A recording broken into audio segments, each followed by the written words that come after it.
Welcome to the Chat Marketing Podcast, your number one place to learn actionable strategies and tips that help you have more profitable conversations with your customers. This podcast is here to help you grow your business by better understanding your customers, speak to them on another level, and grasp the opportunities that lie in the chat marketing industry. And now, let's get chatting with your host, live from Melbourne, Australia, successful chat marketer and entrepreneur, Dan Pinney. Hello folks and welcome to episode 10 of the Chat Marketing Podcast. This week's guest is Trilce. I'm not even going to try and pronounce her surname because as you listen in the episode, I already botched that up at least once. But Trilce is from TBS Marketing in Costa Rica, and her specialty lies in uniting the different departments across organisations to get on board with the communication strategies that her company implements. And this is a really interesting space because businesses can struggle to get their head around how chat marketing can fit into their businesses. So if you're battling with that, then you're going to get a lot of value out of this episode. We also touch on how she got results for a brand name gymnasium, and we peel the curtain back on how the ManyChat community has helped not only her business grow, but also her grow as a person. Lots of little nuggets of value in here, so let's jump into our chat with Trilce of TBS Marketing. All right, folks, we know that all good things come in packages of three. We've got the three musketeers, the three blind mice, the members of Destiny Child and Hanson, and of course, the Bot Blondes. And I'm very excited to be able to chat today to the last member of the dynamic trio, the Bot Blondes, Trilce Jiron. I've absolutely botched it. We were chatting before this saying, how bad am I going to pronounce your name? But Trilce, welcome to the Chat Marketing Podcast. Hi, thank you for having me here. It's an absolute pleasure. I apologise for our lack of Australian vernacular, being able to get our head around pronouncing any South American style of name, but it's an absolute pleasure to have you. We were chatting beforehand about conversations and about your presentation and the system that you've generated for clients out there, and I'm really excited to be able to chat through that. But firstly, before we get there, can you give us a little bit of a background into you and how you eventually ended up in this chat space? Yeah, so it was basically out of spite because I was looking for a chatbot for my family's company and they charged me like $4,000 for a chatbot. I am an industrial design engineer, so I was like, you know what? I went to engineering school. I can figure out how to do this. So I took to Google. I found another company that was not ManyChat, spent a total of 15 seconds in there because the UX was horrible. And as soon as I opened ManyChat, that was the end of me and for me. So in what space were you in there where you were, what was your role that you were like, I hire this company and then you went and figured it out yourself? Was there a thought pattern that went through to be like, I need to focus on this more? Okay, so I was the marketing assistant. Basically, my grandpa was really cheap. So the company that my family owns has been in business for over 120 years, and it is very big, but we come from Jewish people. So that means not spending money. So he needed someone to design the website, and he was like, you know what? Trilcita, she studied something with design. We're just going to bring her into the company now. And she'll do the website for us. So I started out as a, let's say, freelance website designer for the company, and I loved it. I figured out I love taking people's money, so I got into marketing. I became the marketing assistant, and turns out I was really good at creating strategies and creating campaigns and creating things that improved sales. So my first experience with sales in a large digital scale was when I wanted to boost an ad, and yes, I know with the with the blue button on Facebook that is like the boost thing. I know that's a no-no, but it was back then in 2012. So forgive me, I was young and naive. And my grandpa, I told him like, hey, can we do a campaign in Facebook? And he was like, you know what? That's not gonna work. And I was like, I can prove it to you that it can. So here we have a very big newspaper where he always did his ads. So just to give you like a ballpark figure, a newspaper ad here in the Sunday edition, like a full front page can be up to $20,000. Wow. So he did a $15,000 ad on the newspaper, and he gave me $140 for and he told me, you're getting $140 and you're launching your ad a week after the newspaper ad. So I was just set to fail, right? Turns out his newspaper ad barely made it clear, barely got the return, and then my $140 made nearly double what the newspaper ad did. So of course, then it was his idea. He was the genius behind it, and of course, that's how it happens. So that's how I got started into the whole social media marketing world. And guess who was the one in charge of answering Facebook Messenger? Follow on. So I was like, I can't do this. We're getting too many repetitive questions. There has to be something for this. And that's where I started figuring out, like, we can hire a programmer, because back then there was like nothing on the world people talked about chatbots. It was just like a very taboo-ish kind of thing. So that's the why. Yeah, and particularly because when it first started out, chatbots were like, oh, we want it to be humanized, and we don't want to be too robotic and stuff like that. And I think that's one of the biggest misconceptions, is that the word bot means it's going to be a horrible experience for people out there. So taking that first step is a big leap, and it still is a big leap for a lot of people. But now, right, I mean, you think of and what were some of the first automations and messages that you set up when you first jumped into the chat space? Oh, do we have to talk? Oh, wow. Okay, so this is a big no-no. So for everyone listening, just don't do what I did, because it was horrible. So my first automations, they were very simple. I set up a contact address and just like general working hours automation. But a week into ManyChat, and this is before the flow builders, so just imagine the whole web of nodes you had to do. I wanted to make a quiz, what your perfect mattress is. So I asked people if they were fat. Yeah. And of course, no one answered. Like 95% of people that went through that node started the quiz, and only 5% carried on after I asked them if they were fat. Oh, no. I mean, it was not written in any offensive kind of way. It was just like, hey, if you're big, you need a specific mattress, and how much do you weigh? So of course that was horrible. And that was my first introduction into neuromarketing and consumer psychology. So I changed it to it introducing himself as a character, because he was the company's character. Everyone knew the character for decades. So JJ was asking like, hey, just between us friends, could you tell me how much do you weigh so we can offer the perfect option? And everyone was like, yes, of course. So that was just like, So don't do what I did. Yeah. Well, that's a fascinating insight, and probably a good link to more about what I want to chat to today and the consumer psychology space. And now your expertise is trying to continue conversations by using language, by understanding people, and by chatting to them on a level that conversation continues and hopefully eventually ends up profitable, right? So can you tell us a little bit more about consumer psychology and how you've implemented that into your chat marketing? Okie dokie. I think there's a lot of weird info out there. The question I get the most is, what neuromarketing books do you recommend? The problem is that neuromarketing books are for a different type of psychology. They're not written for chat. They're not written for chatbots, for automations, for that type of communication. So what I always tell people is the way to figure out the consumer journey, the consumer experience, the psychology of it all, is to listen. Sit down with the salespeople, sit down in the store, or just sit through the phone calls, like listen to the phone calls and see how the sales agents, the most experienced ones, ask their customers for information.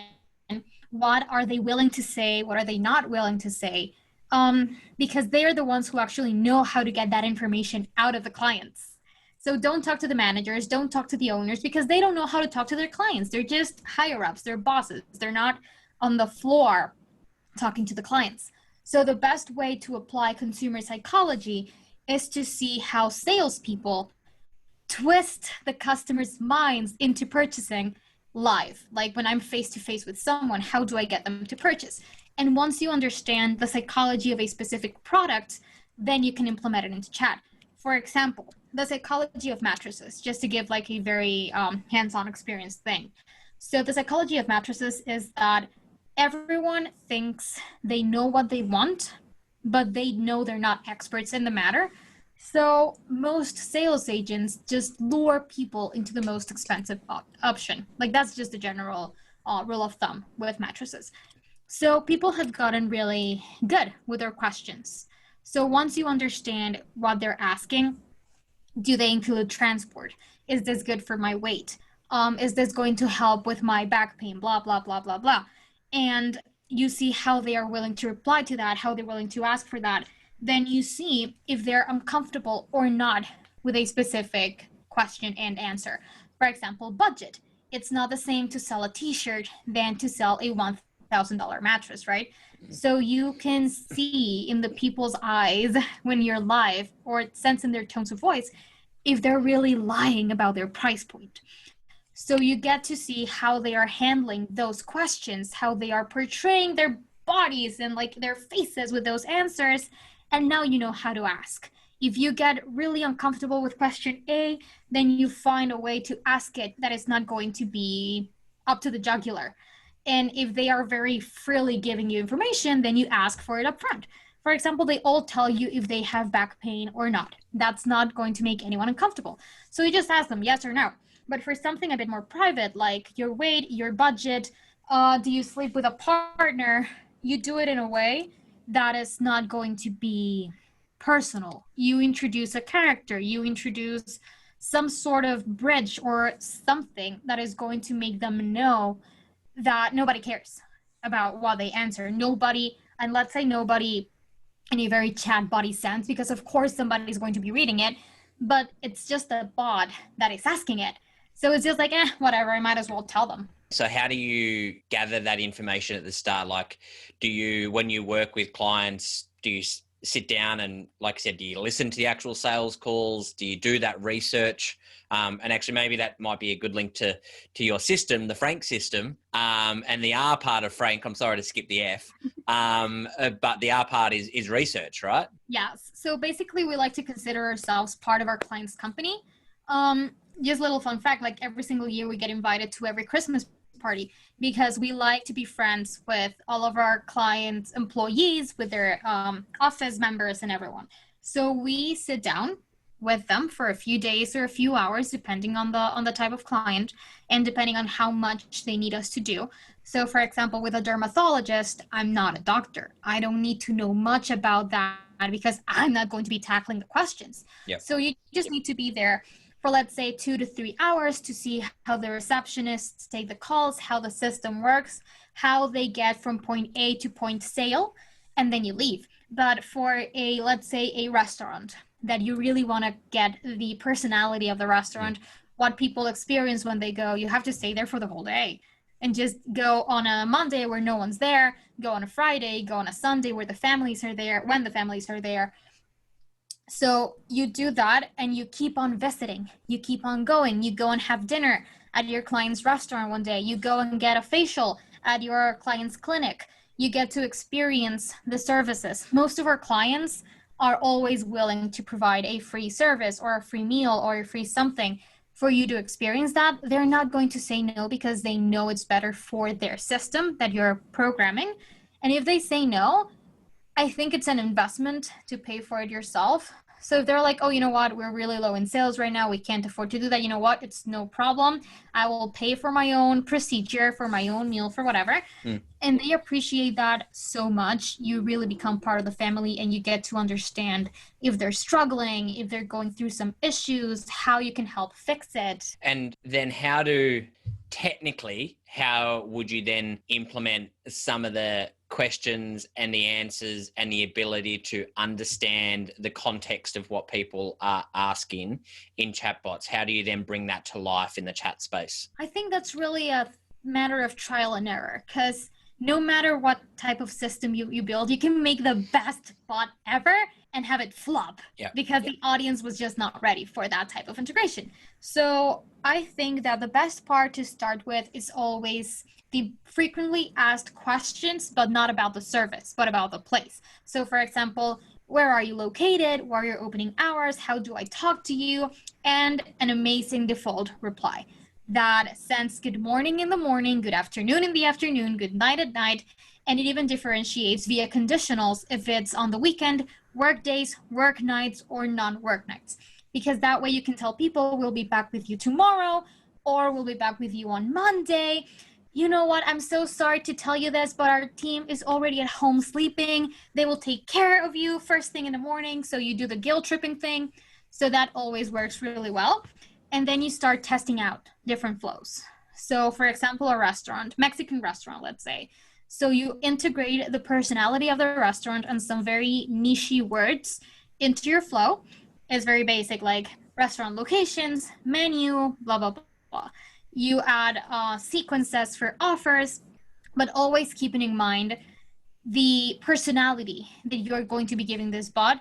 Once you create the character, which should be your first step, and you do the character's persona, and that can be what's their name, where do they live, do they use curse words, are they sarcastic, are they a Pisces or a Leo or an Aries, like just go crazy creating your character's persona. And once you have that, you start thinking like the character and you just start writing like the character. So you're imagining yourself as this fictional digital being talking to people, and you're like, okay, so if I am JJ, or if I am Frida Antonia and Pedro Emilio, how would I talk to people? I would first, if I'm a puppy, for example, for the dream workshop, if I'm a puppy selling mattresses, I'm going to show people I'm a puppy on a mattress. So that's going to be my image card, right? That's going to be what they see when they come in. And then I'm going to ask them if they would like me to guide them through a quiz guided by puppies. So they say yes. So how is the puppy going to ask for this? Do you go to sleep as fast as me? Or do you toss around like my sister? Things that are very in character. And then it just makes sense. The entire flow of the story makes sense. I'm not going to ask people, are you a fast sleeper or not? No, I'm a puppy. I'm a dog. I'm going, what do dogs do when they go to bed? Some of them turn around in a circle. Some just fall and go to bed immediately. So you get to implement that. And then you start saying like, oh, okay, so we added this quiz. People didn't really love it much. So I'm going to tweak it for a little bit. Maybe they were asking for a pillow quiz instead of this one. So I'm going to add that one and let them choose their journey. So just take into consideration that building a bot is not a one-time thing. And I know there are some companies out there that do one-time bots and they do really well. I can't. I hate that type of service because I feel like I'm not helping them long-term. It's just like a solution for a couple of months. Yeah, and it might just solve an immediate problem that they have, but it's not the overall business and it's not going to move the needle in the long term. Exactly. Fascinated with creating a character for your chatbots, and have you noticed, like, were you doing this from the start, or what prompted you to choose characters and to have more of a personality as to, like you said, if you chatted to the bosses and the managers, they probably would have said, this is our tone of voice and we need to be professional and we need to say this and we need to say that. Mm-hmm. Why is it important to choose the former, the character format, as opposed to just sticking with a branded voice in the chat marketing space? Okay, branded voices are bullshit because they work at a corporate level and they work when you're doing ads, they work when you're doing blog copy, and it's not bullshit in that space. It's ideal and it's perfect in that. But the tone of voice for copy, for ads, for blogs is not the way you talk to people. Yep. It's not the way you have a conversation. It's not the way you make friends. So you want to make friends. What is going to be the best way for people to fall in love with your brand? So the thing that I love the most about, I would say 90% of my chatbots, is that older ladies start talking to the character. So we've had a bunch of older ladies on Facebook who start talking to the characters. With the puppies, we get it a lot. Oh, you two are so cute. I can't wait to meet you. I'm going to go to the factory to see if you're there. And you're like, ma'am. This is an automated response, but fine. Yeah. And the way that you create that, you build that, is by doing a character that wants to make friends. And making friends is not the same for everyone. I'm really sarcastic. I'm really nerdy. I am a Star Trek ultra geek. And I'm a bitch. I'm a very loyal person, but I'm very direct. So I know I polarize people. So the way I make friends is totally different from Lauren's or Angela's. Everyone likes Angela. Some people like Lauren. Some people like me. So you need to take into consideration that this is going to be the way the company makes long-term friends. And that's not going to be by using their brand voice. Yeah, I love that. It's such a great way to explain it. When during your presentation in conversations that I caught, and like I said, you could tell by how popular a presentation was by how fast the chat was moving, or whether or not it broke the system a little bit as well. But there was a lot of people from a bunch of different backgrounds as well. Obviously, your background's Costa Rican as well, so it's great to have the Spanish culture represented through ManyChat, and they had the Spanish room as well. In your presentation, you spoke about the Frank system, and you had a couple of examples, case studies that you presented as well. Can you tell us a little bit about that and break that down, and talk maybe about? I'm fascinated to hear about the Gold's Gym example. Awesome. Okay. So we got the Gold Gym franchise about 2 years ago. And like I told you before this, like I make friends out of my clients. So much that even the owner's daughter, she's now one of my closest friends, one of my best friends. Wow. Love her to death. And that's such a big brand. Like it's a world-renowned brand. Like, you know, it's not just a little, you know, once-off gym local down the road. Like this is a household name for gyms all around the globe. So that's amazing that you've been able to gather that relationship. Can I ask how that started, or how you presented this solution to them? Okay, so I used to go to Gold's Gym here, and the trainer, he was my trainer. He was really concerned. I had left the gym like 2 years before, because I started uni, and the Technological Institute of Costa Rica is home of a lot of trauma because it's an engineering school. So it's just like really busy to go to the gym. But he was worried because he was seeing other gyms getting traction in social media. And he was like, you know what? You're really good at what you do. I had started the agency like 2 months before. And he was like, I'm going to get you a meeting with the general manager. And I was like, okay, yeah, sure. Thank you. Didn't know what I was doing, but I investigated their brand, saw their horrible website, and I know Fernanda is going to listen to this and she's going to text me like, I know our website was bad, please don't tell everyone. And I redesigned their website, redesigned their Instagram, redesigned their social posts, and did a bot demo for them.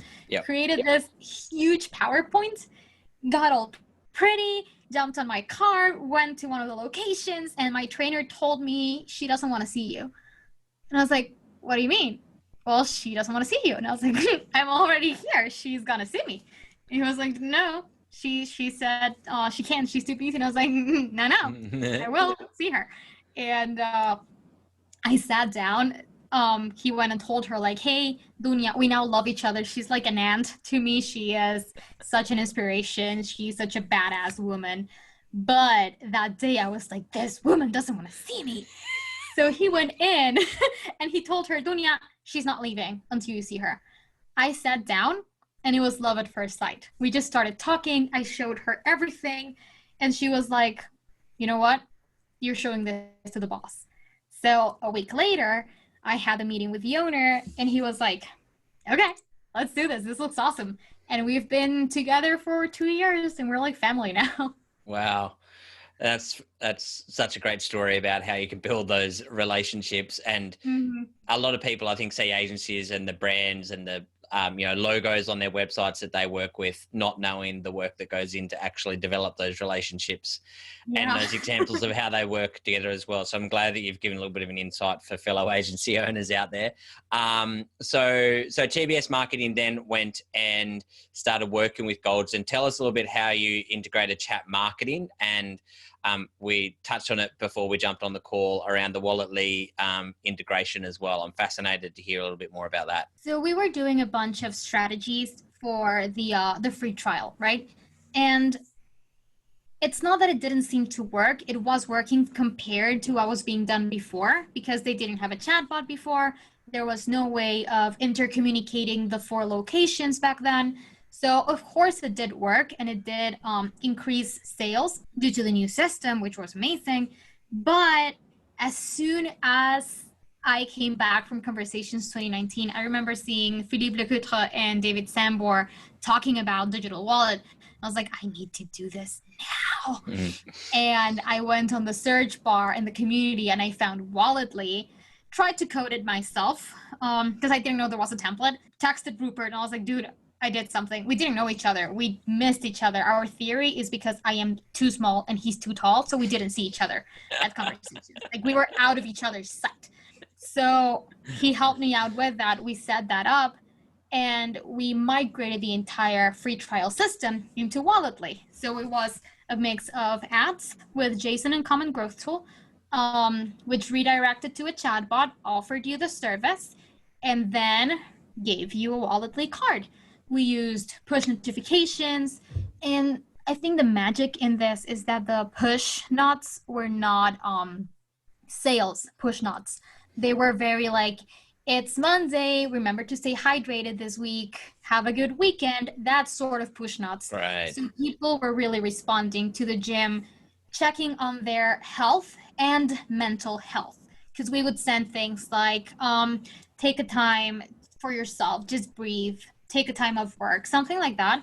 Because I think the whole mental health thing is really resonating with people now. So they loved it. And we actually got 11,000% return on investment with that campaign just by adding Walletly to it. Wow. So yeah, that's crazy. 11,000 ROI. So how, because I'm fascinated to hear, I know with gyms, one of the hardest, and so many gyms I find have the same format of sales, right? 7-day trial, salesperson giving them a call, try to upsell them, person does a 7-day trial, and they just sign up for a 7-day trial at every single gym in their local area. I've done this personally, and I've got to finish this case study because right now, we're recording this in October, but we're coming into summer in Australia, and right now, every gym in my local area is pushing their summer bodies, summer challenge, 8-week challenge programs, right? So I'm getting an ad from every single local gym possible. And so I've personally gone out there and signed up to, and filled out the information, submitted my details just to see what the follow-up process is and to test them a little bit, and to see who does what they say they do, and who does better, and to get some examples out there for my own personal selfishness, but also for, to be able to implement this to other clients as well down the track as good examples. So how do you then, what sort of system did you come up with? And I can all but guarantee that those campaigns that I'm currently seeing are definitely not seeing an 11,000% ROI. So can you please give me some insight into how gyms out there can be doing a better job at getting an ROI?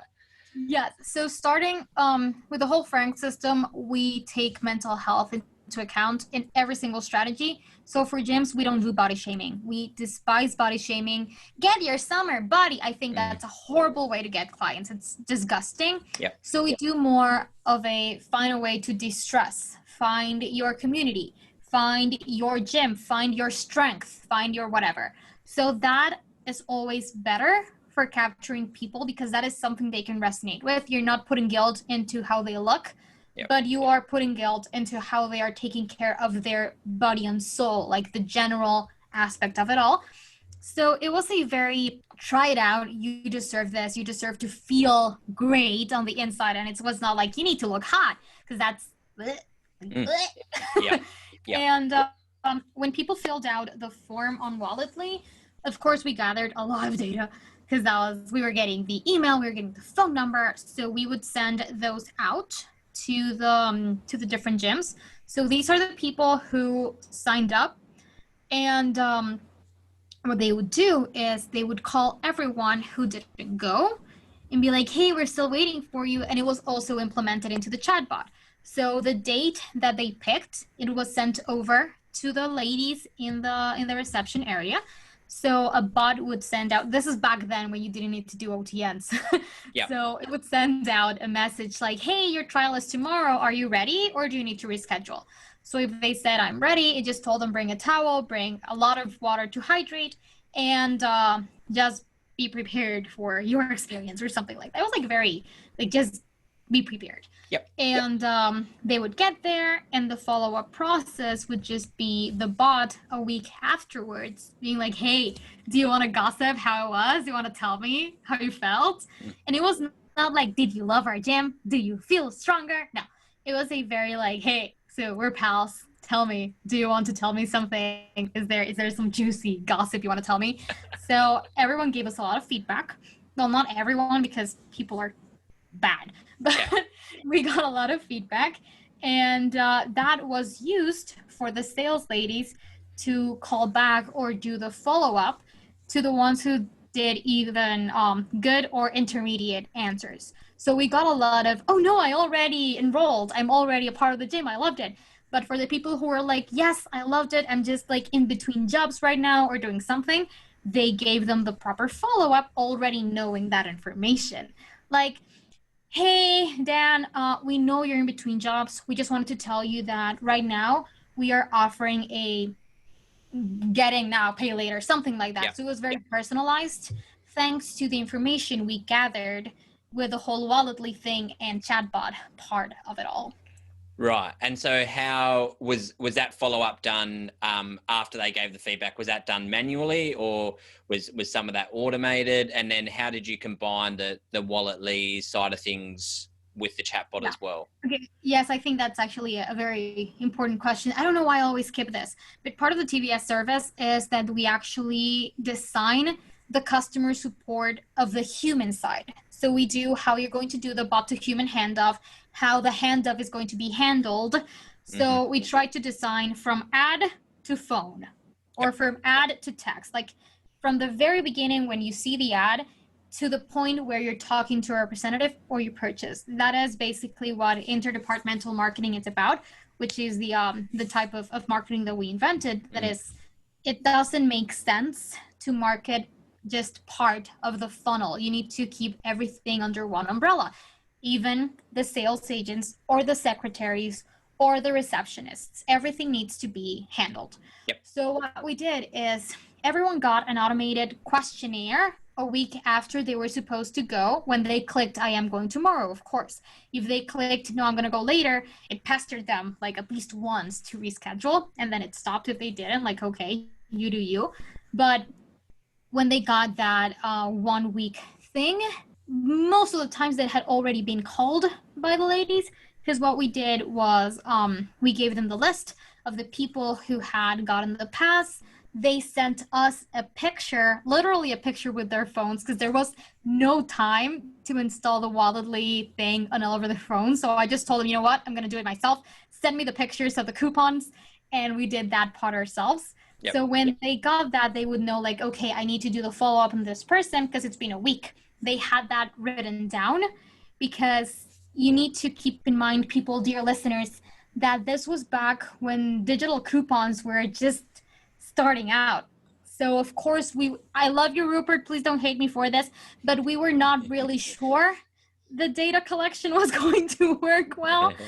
So we did comparisons on what we got on Walletly and what they wrote down at the gym.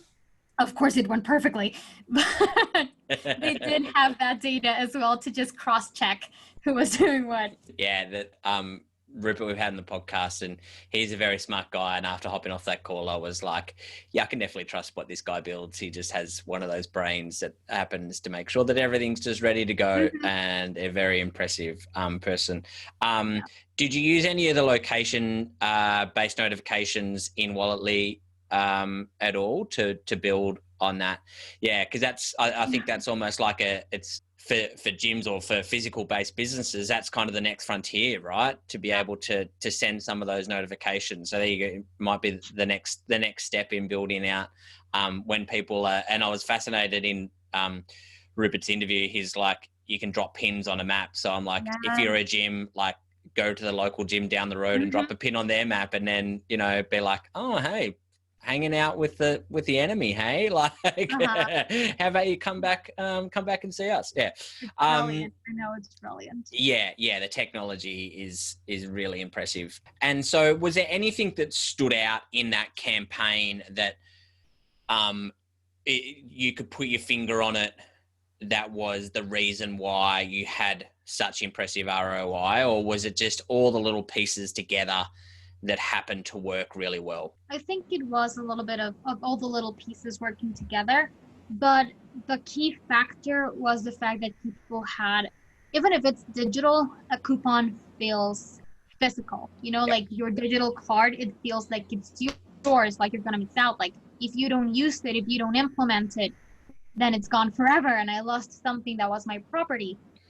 We were not offering discounts. Just this little quick tidbit, which is a bot blonde thing, the bot blonde hashtag quick tidbit. Don't do discounts, because discounts don't feel like they're your property. Like, oh, okay, so I can just save this much money.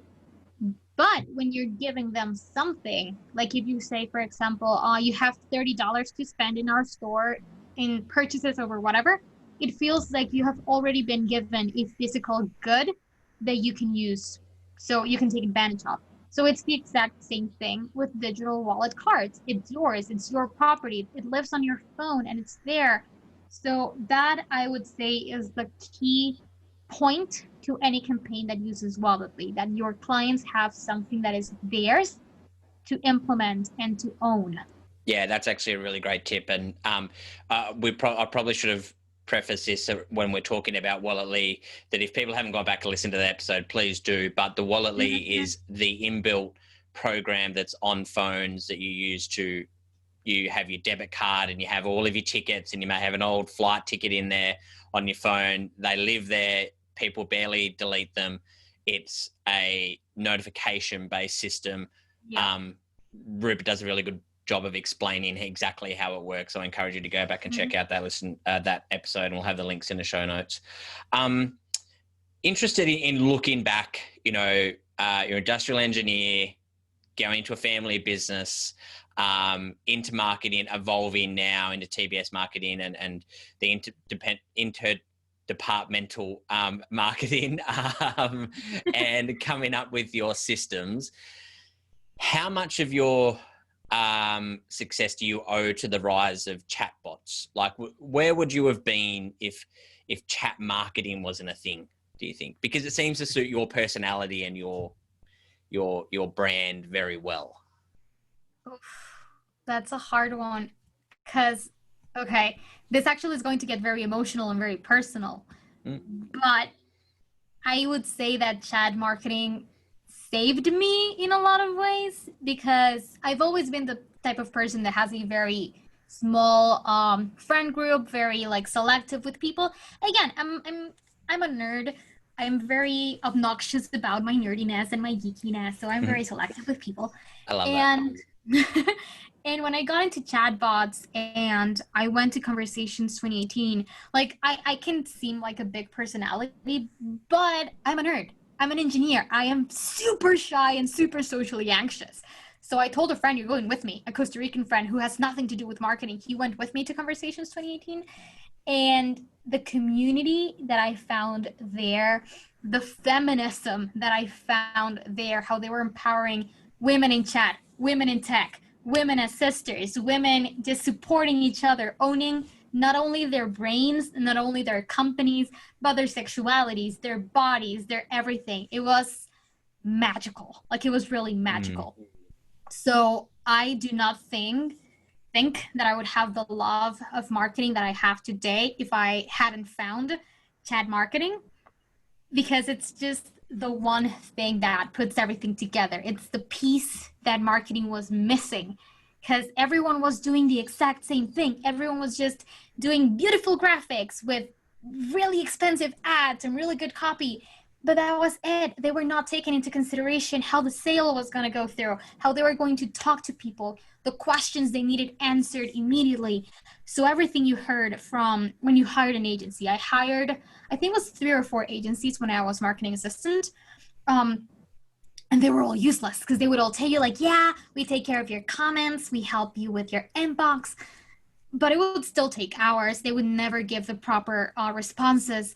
So being able to own that part yourself as a company, when I found the common growth tool, life changed forever, forever, forever, forever. And I was just like, you know what? As a business owner, or well, I wasn't a business owner back then, but as a person who has grown in a family-owned business, that I have been a part of every little bit of the company because I started out in there when I was 12. I was like, you know what?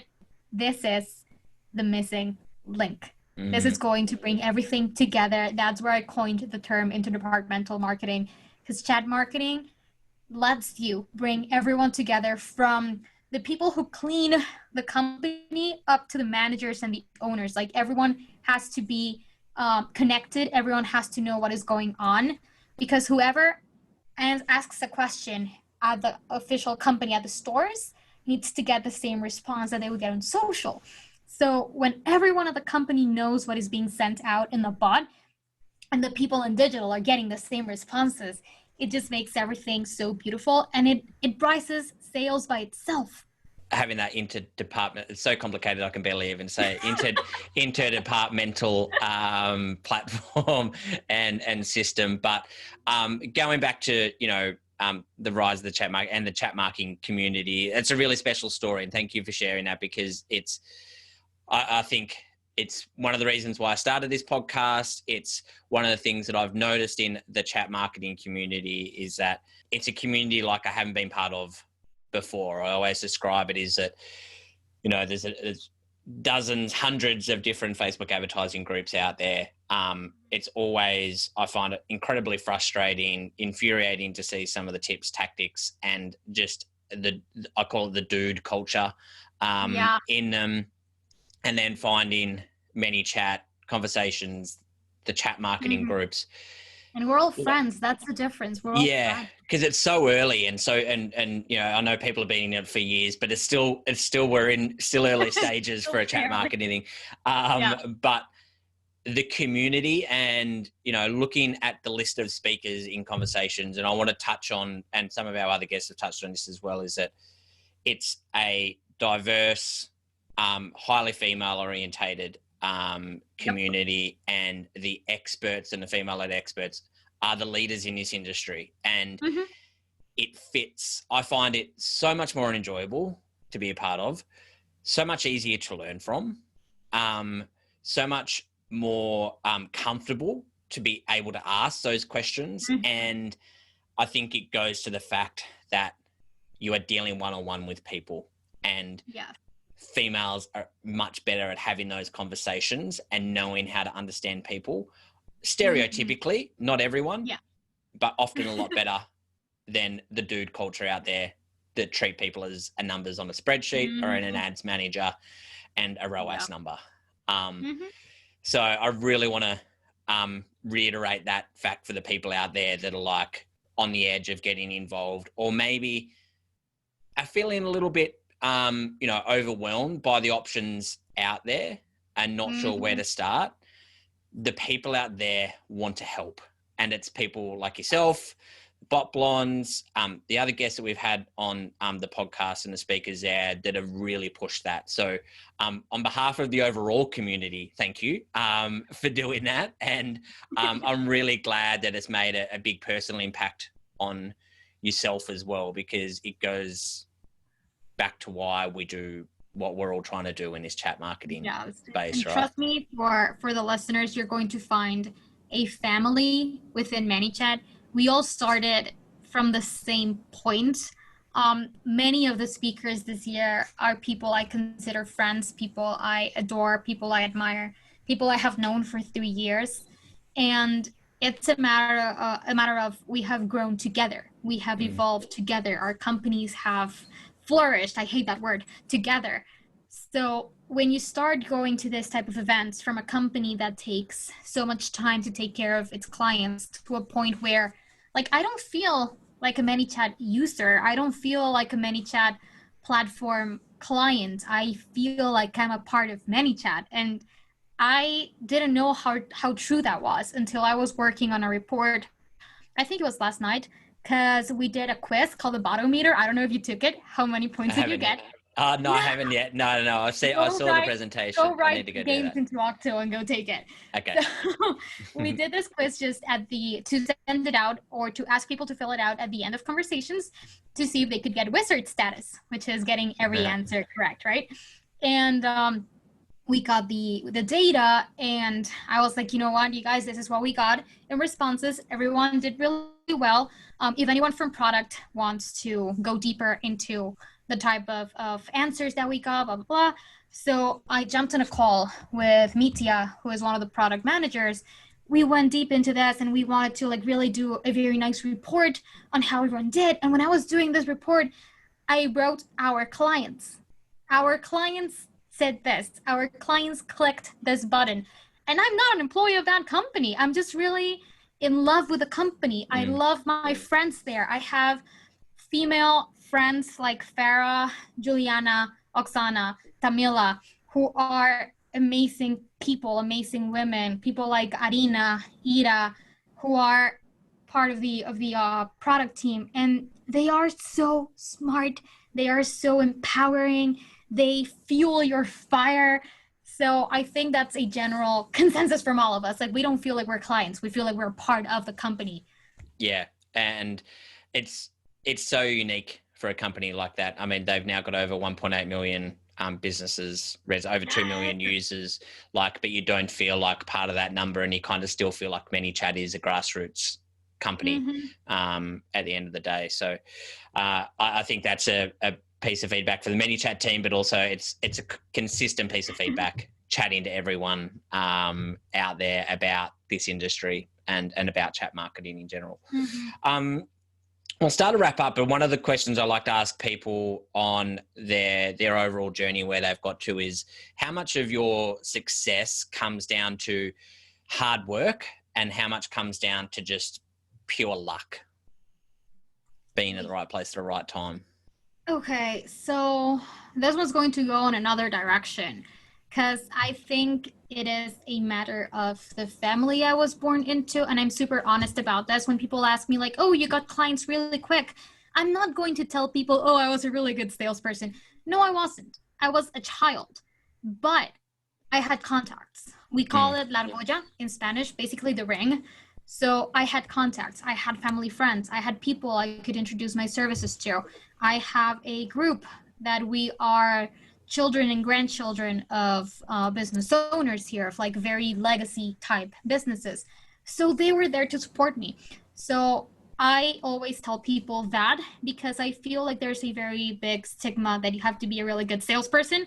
But no, everyone knows somebody. You know somebody. Everyone has somebody they can talk to start their businesses. And it's really important to keep that in mind. I suffer from imposter syndrome a lot. And everyone needs to consider that they are good at what they do. You're not going to get sales right away. So I am honest about that bit. Yep. Did I evolve? Did I grow? Did I learn from my peers how to be better? Yes. Do I have a strong personality? Yes. And do I like what I do? Yes. So for you to succeed in a chat marketing agency, you need to love chat marketing, breathe chat marketing, just love every aspect of it. Really love the people you're going to be helping and how you're going to be helping them. And don't do ads for your agency, because if you're just starting out, that's not going to get you anywhere. Go face to face or call to call or Zoom to Zoom and introduce yourself. Tell them what you're going to be helping them with. Like I told you before, everyone has a friend that has a friend. Everyone knows somebody that knows somebody. You don't need to start with a $2,000 a month client. You can start like I did with a $250 a month client, which I kept for a year. And then I got another $250 a month client that I kept for a year. And then when TBS was born, I started getting bigger sort of clients. Yeah. But it takes time and effort and love. Yeah. And by the sounds of a lot of consistency and a lot of hard work and desire to be able to implement what you do, right? Mm-hmm. You don't sleep. You have a lot of stress. You get a lot of anxiety. And if you're good at what you do, you're going to get anxiety from your client's anxiety. Because if they tell you we're having issues, for example, now during the pandemic, I love to be my client's pillow to cry on. So when they're like, hey, Trilce, so we're having to fire some people in this location and we feel so bad about that, I am the person they call. And you absorb all that sadness, all that negativity, so they don't have to, I don't know, like just take it themselves. You're there to be their buffer. And if you're good at what you do and if you love what you do, you're not going to care about that because you are there to support, to be a partner, to be a friend, to be a companion. So if you're doing this for the money, go in another direction because it's not going to go well for you. Do it for the people, do it for the relationships, do it for the friendship, and do it for the friends you're going to make here. Yeah, I think that's such a great note to finish on, and speaks to why you've had success, because you are approaching it from a relationship perspective, a position. You're not seeing clients as dollars on a spreadsheet or in your bank account, and it's by the grace of Frank. Yeah. I think it's a credit to you and the success that you've had, and thank you for sharing that, particularly the mental health awareness side of things for being a business owner, which is, I think, is a conversation that needs to happen more often and needs to be more transparent and more open, because it's not perfect. It's never going to be a consistent, ride. It's a roller coaster. Mm-hmm.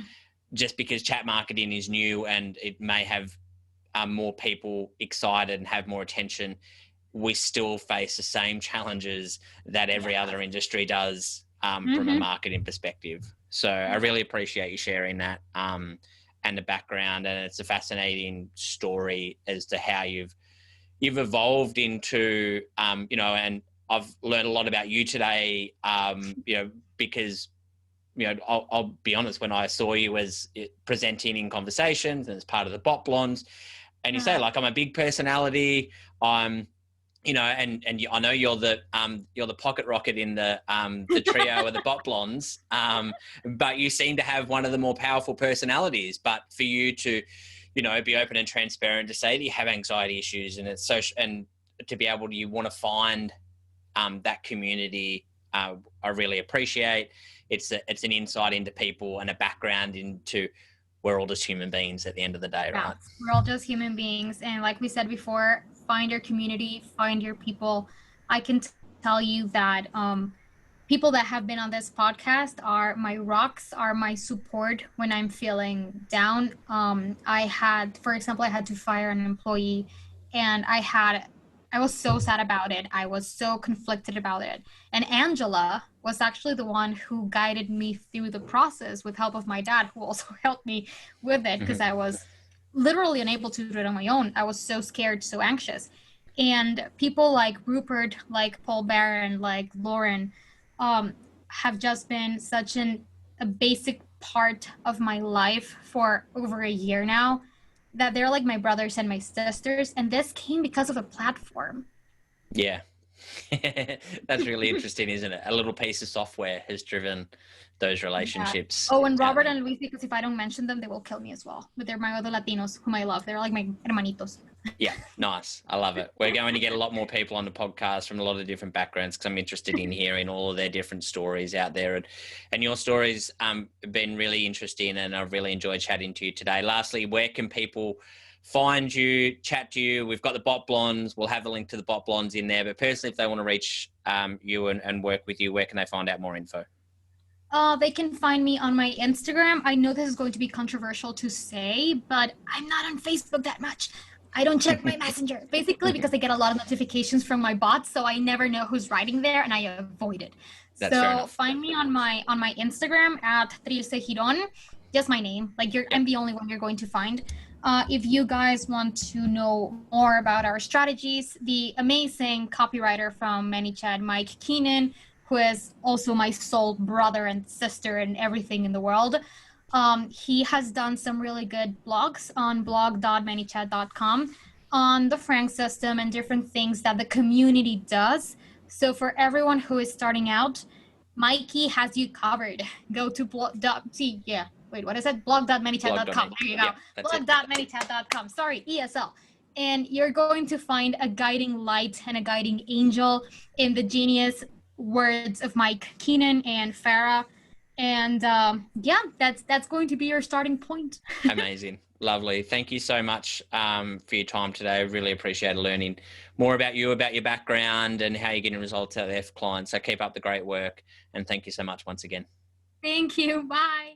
All right, I hope you enjoyed that chat with Trilce of TBS Marketing in Costa Rica. Really interesting person, really interesting space, and has some amazing results.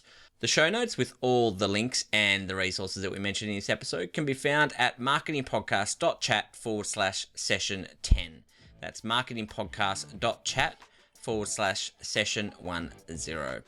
Hey, I've got a favor to ask. Have you enjoyed the first few episodes of this podcast? If so, I'd love for you to help out other chat marketers and make it easier for them to find the podcast by leaving a review. You can head to the website at marketingpodcast.chat and find the links to iTunes to leave a review. We've got some great interviews coming up. Until then, take care. We'll chat to you soon.